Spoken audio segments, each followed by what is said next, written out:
자, 우리 오늘 말씀을 한번 보겠습니다. 오늘 좀 특별한 새해를 맞으면서 특별한 주제를 가지고 말씀을 좀 나눠보겠습니다. 특별하다기보다 이 시대에 필요한 메시지 받아서 누가복음 12장 4절, 5절, 6절입니다. 같이 읽겠습니다. 시작. 내가 내 친구 너희에게 말하노니 몸을 죽이고 그 후에는 능히 더 못하는 자들을 두려워하지 말라. 마땅히 두려워할 자를 내가 너희에게 보이리니 곧 죽인 후에 또한 지옥에 던져넣는 권세 있는 그를 두려워하라. 내가 참으로 너희에게 이르노니 그를 두려워하라. 하나님 오늘 우리에게 지혜를 주십시오. 성령으로부터 오는 지혜를 우리에게 허락하십시오. 말씀을 잘 깨달을 수 있는 지혜와 통찰력을 주셔서 이 말씀으로 인해서 우리 삶을 재정비하고 굳건한 반석 위에 세우는 이 시간 되게 하옵소서. 예배 가운데 주님 말씀하시고 말씀 가운데 저희에게 분명하게 말씀하시며 좌로도 우로도 치우치지 않는 진리의 말씀으로 굳세게 서는 저희가 되게 하옵소서. 예수 그리스도 이름으로 기도합니다. 아멘. 우리가 무엇을 두려워할 것인가 하는 부분에 대해서 같이 생각을 해보겠습니다.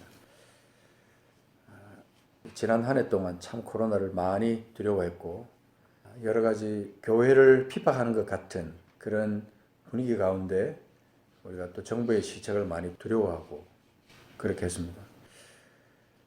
풍랑을 두려워하고 위험을 두려워하고 핍박을 두려워하고 죽을 것을 두려워하고 세상 권세 가진 자를 두려워하고 우리에게 알게 모르게 두려워하는 존재들이 우리 가운데 많이 생겼습니다. 작년 1년 한 해 동안 특별히 많이 생긴 것 같아요. 그렇지만 우리가 이 말씀을 통해서 우리는 중심을 잡아야 된다고 생각합니다.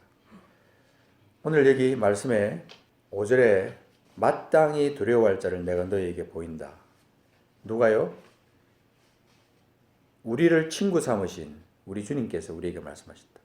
4절에 보면 내가 내 친구 너희에게 말하노니 그렇게 말합니다. 이 말씀이 좀 특별해요. 저는 이 말씀을 찾아서 묵상하다가 내 친구 너희에게 말한다 라는 말씀이 가슴에 와닿았어요. 주님의 나를 향해서 내 친구 너희에게 그렇게 말씀하시는데 갑자기 눈물이 확 쏟아지는 거예요. 기쁨이 내 속에서 확 솟아오는 거예요. 주님이 나에게 친구라고 말씀하시면 그 주님의 존재가 우리에게 도대체 어떤데 그분이 나의 생명을 살려주신 그분이 나를 위해서 십자가에 죽으신 그분이 내게 친구라고 말씀하시면 참 몸둘 바를 모를 것 같은데 너무 감사하고 그분의 어떤 존재의 어떤 의미가 내게 무엇인가 하는 것을 다시 한번 생각해 보게 되었어요. 마땅히 두려워할 자를 내가 너희에게 보이리니 곧 죽인 후에 또한 지옥에 던져넣는 권세 있는 그를 두려워하라. 그러니까 마땅히 우리가 두려워할 자가 누구냐면 하나님 그분 한 분이라는 거죠. 죽인 후에 또한 지옥에 던져넣는 권세 있는 그분을 두려워하지 우리가 두려워할 존재라는 것이 이 땅에 아무것도 없다는 겁니다. 로마서 8장 끝에 가서 사망이나 권세나 생명이나 어떤 피조물도 우리를 그리스도에게서 끊어놓을 자가 없다. 우리를 두렵게 자가 아무것도 없다는 뜻으로 말씀하는 거죠. 한번 우리 히브리서 10장에 있는 말씀 찾아보겠습니다. 히브리서 10장 19절 20절 말씀 이 두 절만 잠깐 보면 여기 아주 중요한 특별한 말씀이 기록되어 있어요. 그러므로 형제들아 우리가 예수의 피를 힘입어 성소에 들어갈 담력을 얻었나니 이렇게 기록합니다. 예수의 피를 힘입어서 예수의 피가 우리에게 힘이 된다는 거예요. 예수의 피가 우리의 믿음의 기초가 된다는 것이고 우리 믿음의 능력이 된다는 거예요. 우리 예수의 피를 힘입어 성소에 들어갈 담력을 얻은 사람들이에요. 어떤 세상의 권력을 얻을 담력도 아니고 세상의 권력을 얻을 어떤 그런 권세도 아니고 우리가 영원한 나라에 속해 있는 그 성소에 들어갈 담력을 얻은 사람들이에요. 그러니까 우리가 그냥 하찮은 존재가 아니라는 것을 말해주는 거잖아요. 20절에 보면 그 길은 우리를 위하여 휘장 가운데로 열어놓으신 새로운 살 길이요 휘장은 곧 그의 육체니라. 우리가 이런 특별한 존재임을 늘 마음속에 확신하고 살아야 되며 그 확신 속에서 우리가 흔들리지 않는 믿음을 가지고 살아야 됩니다. 그래서 선포하면서 나가야 되는 거죠. 로마서 13장에 있는 말씀을 또 한번 찾아서 여기 아주 특별한 내용들이 기록되어 있습니다. 그리스도인이 세상 권세 앞에서 어떤 자세를 취해야 되느냐 하는 것을 말해주는 말씀인데요. 로마서 13장 1절부터 보면 우리 한 절씩 교독 한번 해볼까요? 7절까지만 제가 먼저 읽습니다. 7절은 같이 읽습니다. 각 사람은 위에 있는 권세들에게 복종하라. 권세는 하나님으로부터 나지 않음이 없나니 모든 권세는 다 하나님께서 정하신 바라. 그러므로 권세를 거스르는 자는 하나님의 명을 거스르리니 거스르는 자들은 심판을 자취하리라. 다스리는 자들은 선한 일에 대하여 두려움이 되지 않고 악한 일에 대하여 되나니 내가 권세를 두려워하지 아니하려느냐. 선을 행하라. 그리하면 그에게 칭찬을 받으리라. 그는 하나님의 사역자가 되어 네게 선을 베푸는 자니라. 그러나 네가 악을 행하거든 두려워하라. 그가 공연히 칼을 빠지지 아니하였으니 곧 하나님의 사역자가 되어 악을 행하는 자에게 진노하심을 따라오고 보응하는 자니라. 그러므로 복종하지 아니할 수 없으니 진노 때문에 할 것이 아니라 양심을 따라 할 것이니라. 너희가 조세를 바치는 것도 이로 말미암이라.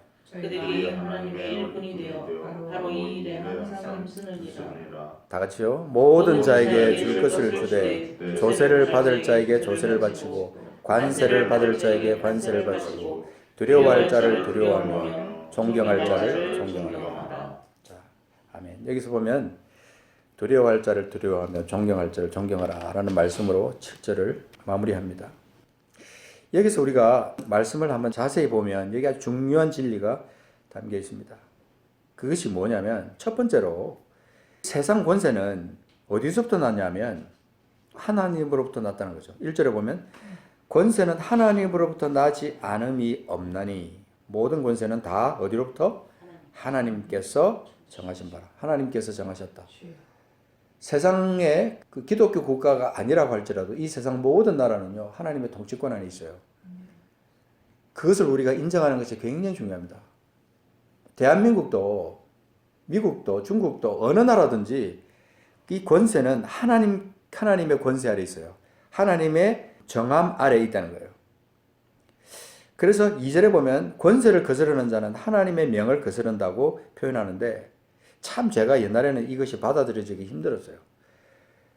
그렇다면 그 권세가 엉망인 권세, 백성을 무시하는 권세, 그런 권세를 가진 사람도 우리가 그들의 명을 거스르지 말아야 되느냐.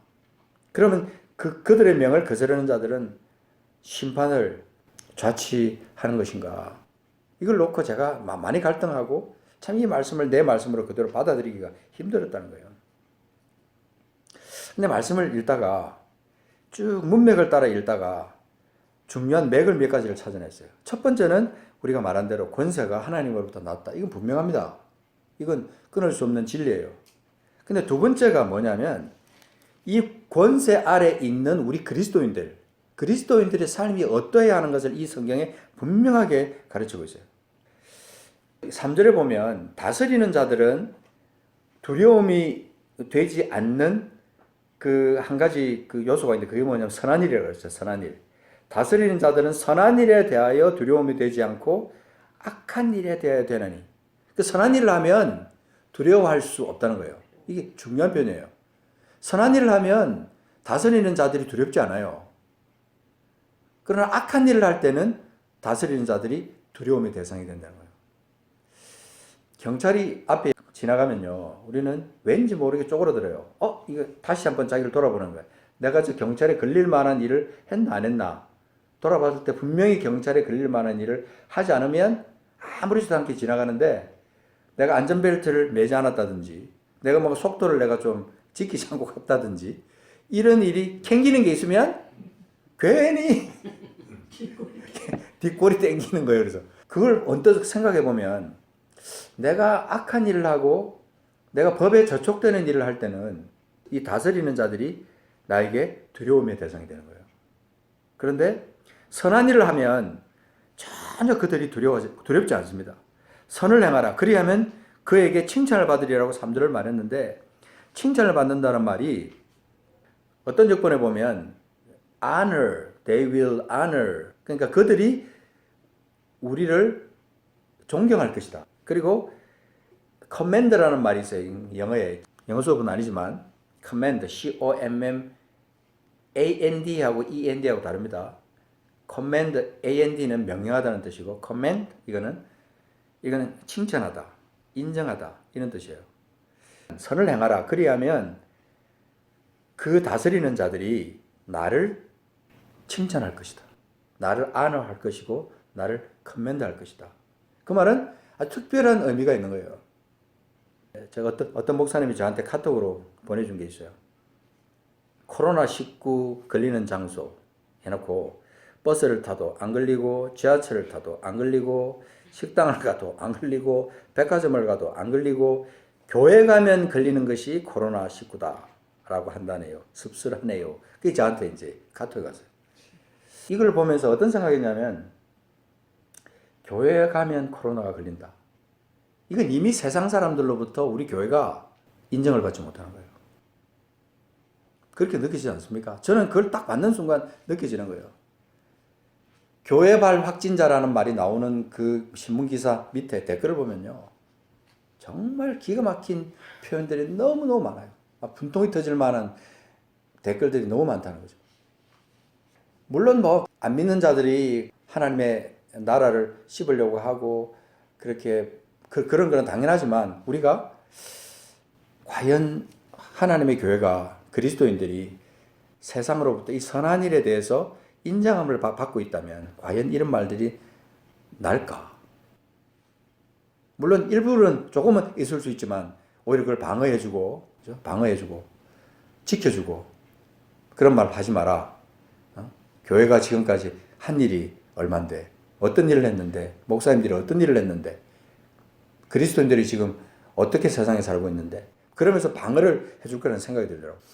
LA에서 방어 사건 크게 일어났을 때 흑인들이 막 난리를 치고 막 온통 막 불을 지르고 난리 쳤는데 어떤 가게들은 흑인들이 지켜주는 거예요. 여기는 안 돼, 여기는 안 돼, 지켜줘. 그만큼 그 가게는 인정을 받은 거예요.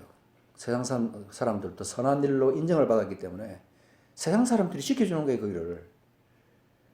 이미 우리는 너무 먼 곳까지 와버렸어요. 너무 많은 부분에 우리가 세상 가운데서 인정함을 받지 못하는 상태에 우리가 지금 처해 있는 겁니다. 그래서 우리가 이 권세를 두려워하는 부분에 있어서 이 로마서 13장 1절부터 7절까지 말씀에서 첫 번째는 권세는 하나님께로부터 났다는 것, 두 번째는 선을 행하라. 그리하면 그에게 세상 권세를 가진 자로부터 칭찬을 받을 것이다. 인정을 받는다는 뜻이에요.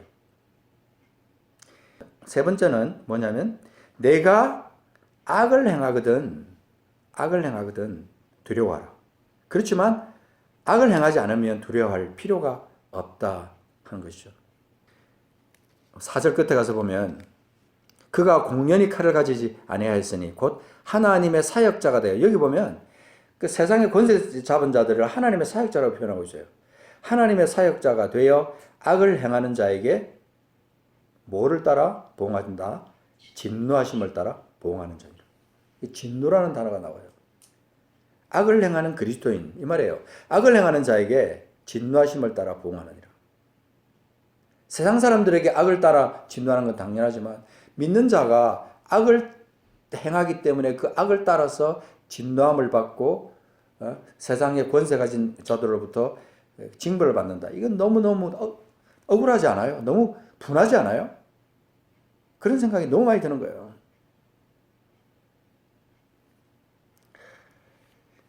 우리가 이 세상 권세를 놓고 볼 때 우리는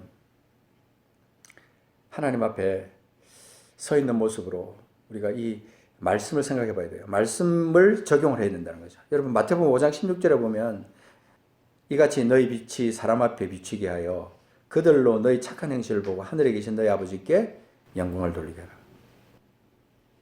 너희 빛이 사람 앞에 비치게 하여, 전광판 불빛만 사람 앞에 비치게 하고 십자가의 빨간 빛만 세상 앞에 비치게 하고, 그거 아니고 우리 빛이, 너희 빛이 사람 앞에 비치게 하여 그들로 너희 착한 행실을 보고 하늘에 계신 너희 아버지께 영광을 돌리게 하라. 이 마태복음 5장 16절 말씀은 저는 항상 마태복음 516, 마 516 이렇게 제가 늘 생각합니다. 이 마태복음 5장 16절 말씀은 우리에게 마치 그리스도인들이 어떤 길로 나가야 되는가 하는 그 빛을 비춰주는 어떤 이정표 같아요. 너희 빛이 사람 앞에 비치게 하여 그들로 너희 착한 행실을 보고 하늘에 계신 너희 아버지께 영광을 돌리라. 그들이 누구예요? 세상의 권세 잡은 자들, 세상 사람들, 우리를 바라보고 있는 세상 사람들, 우리를 의의 기준으로 보고 있는 그들로 하여금 너희 착한 행실을 보고 하늘에 계신 너희 아버지께 영광을 돌려라. 제발 좀 그렇게 해달라. 우리 주님 성령께서 우리에게 말씀하시는 것 같아요. 제게도 말씀하신 것 같고. 할 일을 제대로 하는 자녀는요, 부모가 두렵지 않습니다. 그렇죠? 그것처럼 우리가 영으로 거듭난 사람들이잖아요. 하나님의 자녀로 거듭난 사람들이잖아요. 예수께서 십자가에 죽으시고 다시 사신 그 주님의 그 사랑 때문에 우리가 천국 시민이 됐어요. 얼마나 당당한 권세를 받은 사람들입니까? 왜 그런데 우리가 세상 사람들로부터 비난을 받고 세상의 권세 가진 자를 우리가 두려워하는 존재가 됐냐는 거죠. 마태복음 24장에 있는 말씀 잠깐 찾아서 읽으면서 말씀을 마무리해 보겠습니다.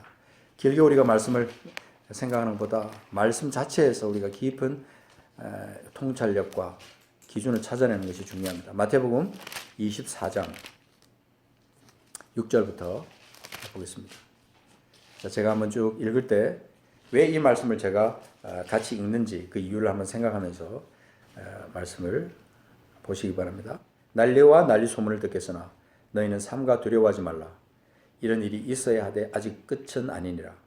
민족이 민족을, 나라가 나라를 대적하여 일어나겠고 곳곳에 기근과 지진이 있으리니 이 모든 것은 재난의 시작이니라.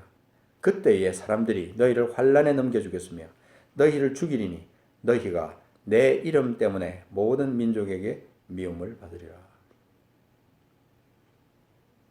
요한복음 15장에도 보면요, 세상이 너희를 미워하는 것은 당연하다. 예수님 때문에 세상이 우리를 미워하는 거예요. 믿지 않는 사람들은 하나님 높은 기준에 도저히 도달할 수 없고 의의 기준에 도달할 수 없는 사람들이기 때문에 교회를 바라보고 믿는 자를 바라보고 있는데 우리가 그들에게 빛이 되지 못하고 할 때 그들에게 어떤 대상이 되냐면 미움의 대상이 되는 거예요. 빛을 잃어버린 존재, 소금의 맛을 잃어버린 존재, 생명의 맛을 잃어버린 존재, 향기를 잃어버린 존재는 세상으로부터 당연히 미움의 대상이 되는 거예요. 얼마나 슬픈 일입니까? 정말 답답하고 슬픈 일이다 이거죠. 그래서 우리의 악한 행실 때문에 미움을 받을 수는 없어요. 절대 그럴 수는 없어요. 이기적이고 좁은 마음 때문에 미움을 받을 수는 없다 이 말입니다. 주님께서 얼마나 답답해하시고 얼마나 슬퍼하시겠어요. 저는 그 주님의 마음이 때때로 느껴질 때가 있어요. 24장 10절 보십시오. 그때에 많은 사람이 실족하게 되어 서로 잡아주고 서로 미워하겠으며, 많은 사람이 실족하게 되는 원인을 저는 제 나름대로 생각을 해봤어요. 왜 많은 사람들이 실족하게 될까? 삶의 어떤 기준에서 벗어날 때 그들 속에 어떤 실족하게 되는 원인이 제공되고, 그래서 서로 잡아주고 서로 미워하겠으며, 거짓 선지자가 많이 일어나 많은 사람을 미혹하겠으며, 불법이 성함으로 많은 사람의 사랑이 식어지리라. 이 사랑이 식어지면서 용납도 잘 안 되고 이해도 잘 안 되고 받아들여지지도 않고 용서가 안 되는 거죠. 그렇게 되면서 서로 잡아주기는 일들이 끊임없이 일어나요. 그러나 우리는 잡아주기는 그 대열 속에 같이 동참할 수가 없어요. 죽으면 죽었지. 그 원수라고 같이 죽이고 같이 물고 먹는 일이 있어서는 안 된다는 거죠. 13절이 해답입니다. 그러나 끝까지 견디는 자는 구원을 얻으리라. 끝까지 견디는 자는 구원을 얻으리라. 차원이 어떤 차원까지냐는 거예요. 믿음을 지키는 것까지냐? 원수를 사랑하는 것까지냐? 아니면 내 재산을 다 뺏기는 어떤 죽음에 이르는 어떤 그런 핍박을 당하는 것까지냐? 어디까지냐? 끝까지 견디는 자가 뭐냐? 사람마다 패턴이 다르겠지만 지금은 정말 마지막 때 우리가 살고 있어요. 앞으로 어떤 일이 벌어질지 모릅니다. 이 세상 속에 우리나라에도 어떤 일이 벌어질지 몰라요. 세상 끝이 왔다는 것은 분명히 우리의 징조로 알 수 있습니다. 그러나 끝까지 견디며 주님의 사랑을 나타내는 사람, 그런 사람에게는 두려워할 존재가 없어요. 그저 사랑할 대상뿐이며 섬겨야 할 대상뿐인 사람들에게는 두려워할 존재가 없다는 거예요. 아무리 악한 정권이라도 그들의 주권은 하나님께 있다. 성도의 선한 행실, 교회의 선한 행실이 빛이 되어 그들을 녹이고 생명으로 이어지게 해야 한다는 거죠. 우리끼리 사랑할 것이 아니라 저들에게 사랑이 필요하다. 관심이 필요하다. 주님이 우리에게 주시는 마음이에요. 그러니까 어떻게 보면요. 예배당으로 데려오려고 하는 것보다 사랑이 먼저 돼야 돼요. 진심으로 사랑하고 어떻게 보면 예배당으로는 그들이 저절로 발길로 옮기는 저절로 찾아오는 것. 그게 하나님 나라의 법칙이 아닌가 하는 생각이 들어요. 급하지 않습니다. 더 급한 것은 그들의 영혼이에요. 그래서 교회로 모이는 것보다 더 급한 건 그들의 영혼이거든요. 그래서 집을 찾아가서라도 집을 초청해서라도 어떻게 해서든지 그들의 영혼이 예수 그리스도를 만나게 만드는 것이 가장 급한 일이에요. 마지막 때 지금 너무 급해요. 너무 급해. 너무 급해. 찾아갔어. 불러다가 우리가 최대한 우리가 사랑해야 된다. 베드로전서 4장 8절 말씀해 보면 무엇보다도 뜨겁게 서로 사랑할지니 사랑은 허다한 죄를 덮는다. 허다한 죄를 덮는다라는 말 속에 죽었다가 다시 사신 예수 그리스도를 믿는 사람으로서의 삶의 본질이 드러나는 거예요. 허다한 죄까지 덮을 수 있는 힘이 사랑의 힘이에요. 사랑의 힘. 그 사랑의 힘이면 우리가 미워해야 할 수밖에 없는 대상, 그런 대상까지도 사랑할 수 있다는 거죠. 우리 정체성을 다시 한번 우리가 생각해 봤으면 좋겠어요. 우리는 하나님의 사랑으로 새롭게 된 존재들이다. 그렇다면 우리는 두려워할 것인가? 사랑할 것인가? 두려워할 것인가? 사랑할 것인가? 이 둘 중에 하나는 우리는 선택하라면 사랑한다 라고 하는 것으로 우리는 선택을 해야 되는 것이죠. 하나님을 두려워하는 사람, 하나님만 두려워하는 사람, 우리가 두려워할 존재는 하나님밖에 없어요. 어떤 존재도 우리가 두려워할 존재는 없습니다. 그저 따르고 복종하고 그저 지키고 그죠? 그러면서 사랑하고 기도해주고 그 악한 정권이라면요 하나님께서 다스리세요. 그걸 우리는 믿어야 됩니다. 하나님께서 다스리십니다. 반드시. 지금까지 우리나라 대한민국 하나님께서 지키셨어요. 악한 정권이 들어섰다 싶으면 하나님께서 여지없이 어떤 방법으로든지 우리 백성들의 기도를 들으시사 하나님께서 바꿔놓으셨어요. 그러나 교회가 회개하지 않고 하나님의 성도들이 회개하지 않으면 하나님은 일하시지 않습니다. 우리는 회개해야 돼요. 주님 앞에 먼저 나가는 것이 우리에게 급선무라는 거죠. 우리가 먼저 할 일이라는 것이죠. 그저 우리가 사랑을 보여만 줄 것인가, 생각만으로 할 것인가, 그건 아니다. 진짜로 행해야 되고 진짜로 사랑해야 되고 진짜로 우리가 믿음과 행함이 일치된 그런 삶으로 우리가 온전히 살아야 된다. 로마서 우리 아까 찾았던 13장 말씀 바로 뒷장에 가서 로마서 14장에 보면, 자 이제 이 말씀만 하겠습니다. 14장에 가서 보면 18절 말씀에 몇 번을 읽어도 기가 막힌 권세 있는 말씀이 하나 딱 기록되어 있어요. 14장 18절. 그리스도를 섬기는 자는 하나님을 기쁘시게 하며 사람에게도 칭찬을 받는다. 하나님을 기쁘시게 하며 사람에게도 칭찬을 받는다. 이 우리가 어떤 사람을 두려워하거나 어떤 정권을 두려워하거나 어떤 그런 우리를 핍박하는 자를 갖다가 두려워하는 것이 아니고 오히려 거꾸로 그들에게 인정받고 칭찬을 받는 그런 상태까지 우리가 나가지 않으면 이 세상을 정복할 수가 없어요. 이길 수가 없어요. 지금 교회들의 모습은 참 비참할 정도로 어떤 때는 패배자의 모습 같고 나약한 모습이고 비굴한 모습이고 때때로 그래요. 교회 안에 무엇이 정비되어야 되는지, 무엇을 바로잡아야 되는지 이걸 고민하고 이걸 생각하고 회개하는 자리에 나가는 그런 교회는 참 정말 안타깝게도 주변에서 찾아보기 힘들다는 거예요. 이제 2021년에 하나님께서 이 상황을요, 이 나쁜 상황을 언제까지 하나님께서 지속하게 하실지 알 수가 없어요. 그러나 우리는 믿음의 눈으로 우리가 무엇을 어떻게 해야 될까요? 하나님, 우리가 두려워할 대상이 있고 두려워해야 될 대상 앞에서 우리가 어떤 자세를 취해야 됩니까? 하나님, 우리 믿음을 점검하기를 원합니다. 우리를 도와주십시오. 우리를 새롭게 해주십시오. 우리 신앙의 기초를 다시 한번 하나님 새롭게 하기를 원합니다. 우리가 확실히 거듭나야 돼요.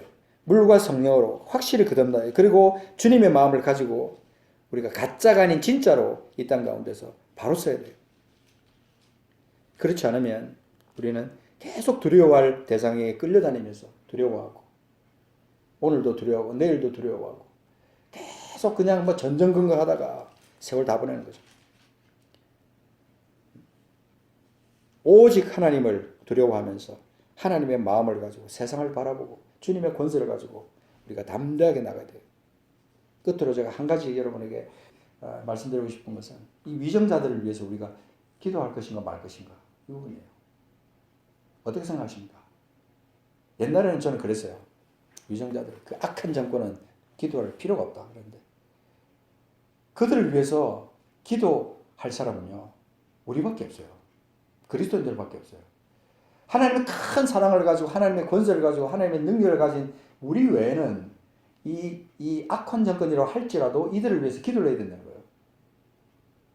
그리고 하나님을 믿는 사람들, 믿는 그리스도인들 가운데 정치인들이 있다면 그들이 정신 차려도록 그걸 위해서 우리가 기도를 해야 돼요. 한 수 위에 있어야 되는 거예요. 한 수 위에. 한 수 위에 서서 저들을 하나님의 사랑과 하나님의 은혜와 하나님의 풍성함으로 저들을 덮어버려야 돼요. 그래야 우리가 주님의 권세로 두려워할 수밖에 없는 그런 대상들을 우리가 이길 수가 있어요. 하나님께서 우리에게 무엇을 말씀하시는지 각자에게 성령께서 말씀하실 것을 믿습니다. 주님, 나에게 말씀하십시오. 우리 교회에게 말씀하십시오. 우리를 구원하신 하나님의 뜻이 우리에게 있고 어떤 모양의 권세를 할지라도 위로부터 난 그 권세가 하나님으로부터 난 권세가 우리에게 있고 그 권세의 통치를 우리가 받고 있는데 하나님 우리가 어떻게 살아야 되겠습니까? 어떤 자세로 살아야 됩니까? 우리는 빛이 되었습니까? 소금이 되었습니까? 우리 주변에 우리 마을에 우리가 어떤 평가를 받고 있습니까? 저들이 우리를 어떤 눈으로 바라보고 있습니까? 하나님, 우리를 다시 한번 우리의 모습을 점검하게 해 주십시오.